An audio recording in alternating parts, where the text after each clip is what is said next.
And I'm back. Nakakapagod.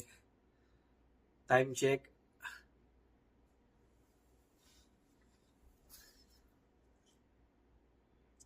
(6:23) ng umaga. Eid. Okay. Papunta kasi ako ng Tabuk. So, kailangan matapos ko to kasi hindi ako makakapag-shoot doon. Hindi ko sila madadala kasi hindi na ako nag-avail ng extra 20 kilo kasi wala naman ako masyadong gagawin doon. So, puro magagaan ang gamit ko. So, enough na sa akin yung 7 kilo na hand carry. So, kailangan ko silang ma-shoot na ngayon para at least meron akong video, at least kahit nasa Tabuk ako, pwede ko siyang ma-upload or baka i-ano ko na lang sila for premiere or nakaschedule na lang. So, at least hindi ko sila po problemahin. Hindi ako maghahabol. Kasi April 30, 31, April 1, April 2, April 3, nandun ako sa Tabuk. So, hindi ko siya masushoot ng before April. Okay. So, puyat na puyat. Sanay naman. Pero at least nandito tayo sa last. Okay. So, sinunod-sunod na natin. So, quick recap again. So, yun natin si Hawas. Sumunod ay si Evoke from Ajmal. So, Hawas from Nasasi. Evoke from Ajmal. Then si Versace. Oh, Fresh from Versace. Okay. So, for our fourth entry, which is today, April 4. So, happy 39th birthday to me. So, 39 na ako. So, thunders na rin. Ayan. So, from Reef, very unexpected. Wala siya sa wishlist. Hindi ko siya kilala. Pero dahil nga sa nangyari, yun nga, sa katrabaho ko, nagkaroon ako ng wala sa oras. Ayan. Pero at least, ang ganda-gandang deal nito. Ito ay worth 300 plus. Parang 399. Mga ganun, 389. Pero nakuha ko lang yata ng 100 dahil sa kaibigan ko. Okay. Again, dito. Thank you. Ayan. So, huwag ka na mag-comment. So, oy. Okay. So, from Reef 33. Ayan. So, ang original niya is black. Black din yung bote niya na parang hexagon or octagon. Pero, ngayon is green. Ito ay limited edition. Kumbaga, Saudi yung theme niya. So, buksan natin. Ganda. Packaging pa lang. Ang ganda na. Ang ganda pang regalo. Parang ito yung iregalo mo sa Pilipinas. Ma-appreciate talaga, guys. Lalo na pag dumingin ganito, yung I love KSA. Kasi talagang alam mo yung galing. Ikaw yung maalala nito eh. Kunwari, ikaw lang yung kilala niya sa Saudi.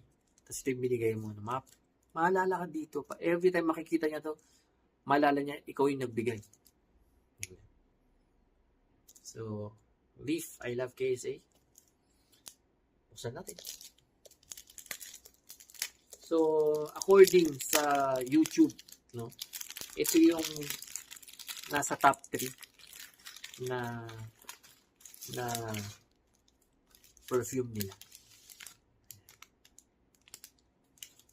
So, nakuha natin to nung buy 2 plus 1. So, yung sa 5 mapipili mo, kasi yung 3 doon is libre. So, yung first 2 na pinakamahal, yun yung babayaran mo. So, ang binayaran nga namin noon is 600 plus yata or 600. So, parang 300 nga ito. Parang ganun. So, to 300 plus. Yung 3 is mga yung libre. Nasa 200 din yung isa. So, ang laking menos, no? Lalo na kung ang mga gusto mong ipang regalo is pabango, sulit na yun. Imagine buy 2, get 3. So wow, ganda. Ayan, yung tinanggal ko pa yung cellophane niya, mas ang ganda, mas ma-appreciate. So, Leaf, I Love KSA, 33 limited edition. Meron ditong mata ng Falcon. Falcon o Eagle? Kasi Falcon ang ano ng Saudi, parang national bird yata nila. Pero parang Eagle to. Ayan. So, ito yung kanyang harapan. Ito yung gilid. Ikot, gilid.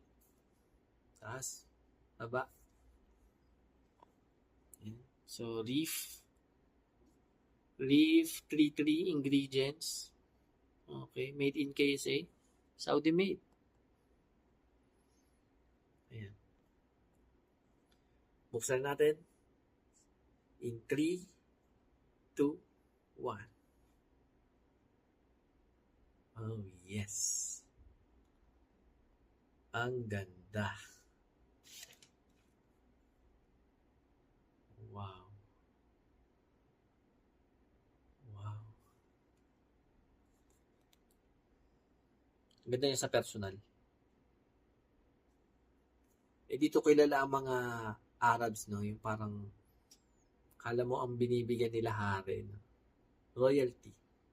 Yan. So, dyan kilala ang Middle East. Royalty.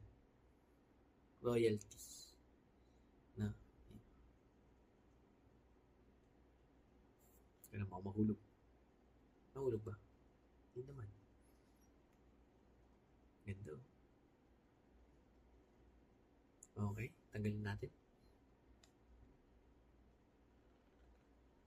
Ayun nga. So, ang original nga nito pag bumili kayo is itim. All black siya. Tapos, ano ko sa inyo yung shape na sinasabi ko, yung hexagon or octagon. Ilan ba ito? 6? Hexagon ba 6? Ayan. Parang bangwa. Ano ba ang bangwa? Hexagon, octagon. Ayan. Dito na lang. Ayan. So, mayroon siyang 6 na sides. So, hexagon. Paki-comment na lang kung mali ako.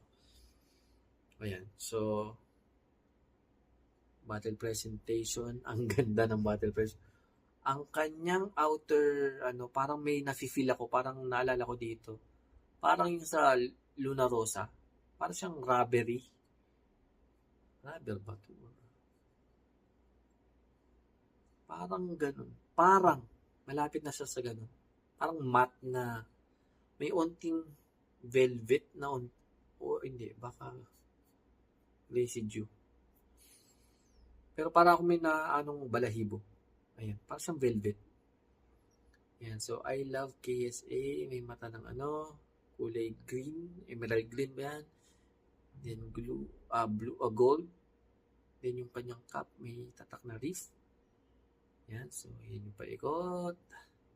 Then may nakalagay sa ilalim, limited edition. Ayan yung kanyang ilalim. Reef, EDP. And yes. Yun ang kanyang battle presentation. Ganda. 200 ml pala to. Kaya pala ang laki. Hindi ko ma-justify ng ano ba? Ayan, basta 200. Nakalagay ba dito 200? Ayan. Kala ko 100 ml yung binigay sa akin. 200 ml pala. Kaya pala. Tapos yan pala may reef din yung kanyang loob. Kaya pala laki. Thank you, Dieter. Sa katrabaho ko, walang sisihan, ikaw nag-insist. Sabi ko, papayaramin naman kita. Pero, dahil sa offer mo, yan, babalik naman yan sa'yo. Ganda oh. Wow. Ganda. Anyways, 9 minutes.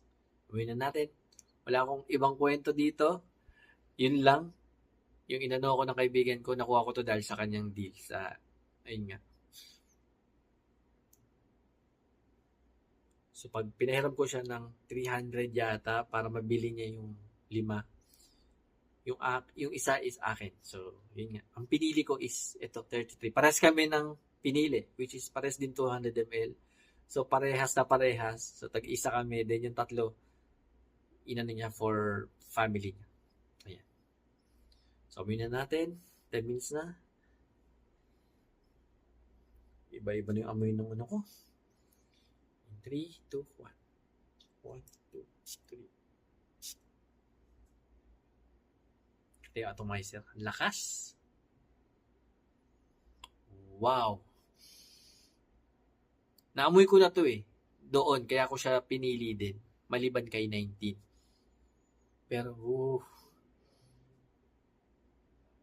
Arabo. Pero hindi siya yung ano na may negative connotation kasi yung karamihan lalo na pag hindi lang yata Asians eh, no. Sige sa Pinoy na lang, wag na tayo mandamay pa. Tayong mga Pinoy, 'di ba, pag sinabing Arabo, ayun, mayroon tayong doon natin siya na ano. Pero ito yung pagka-Arabo niya na-appreciate ko. Para siyang ang naano ko sa kanyang note, pineapple. Para siyang Creed. Para siyang Creed Aventus. Pero hindi siya Creed Aventus. Ang bango niya. Hindi rin siya yung si Alforsan. Caid Alforsan, hindi rin. Ito yung parang medyo high quality.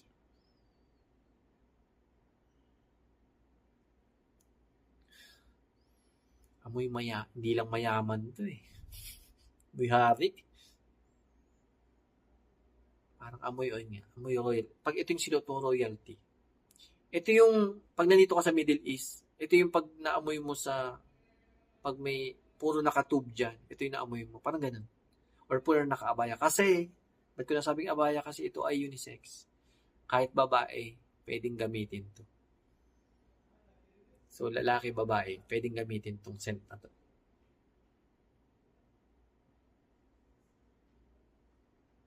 Ang bango.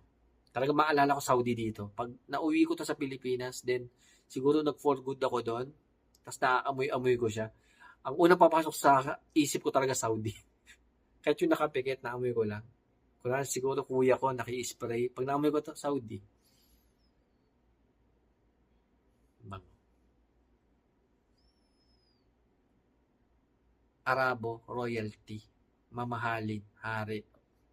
Ganun. Hari rin. In a good way. Sabi ko nga, 'di ba? Hindi ko masyado na-appreciate kaya hindi nga ako masyado maano sa oud. Kasi nga yung amoy yun nga yung connotation natin. Amoy, yun. Amoy Arabo, sige. Yan natin. In layman's term, amoy Arabo. Pero, ito yung